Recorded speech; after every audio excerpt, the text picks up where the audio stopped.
Август ще бъде месецът на Божието извършване. Влез в август.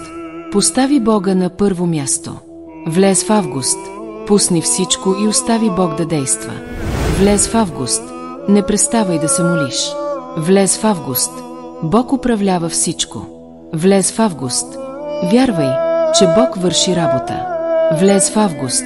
Всичко това ще премине. Влез в август. Действай по вяра, а не по видение. Влез в август. С Бога всичко е възможно. Влез в август. Изцяло се уповавай на Господа. Влез в август.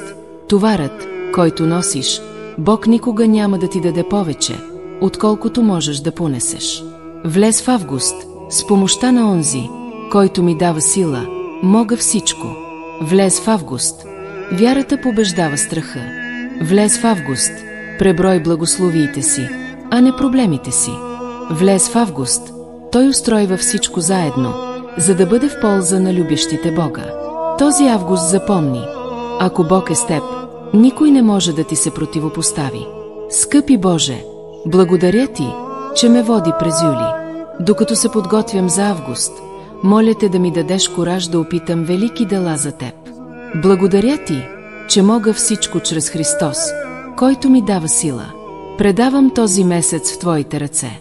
Нека Твоята воля се изпълни. Ако Бог никога не те е разочаровал, помоли се с Амин и сподели това с нуждаещите се.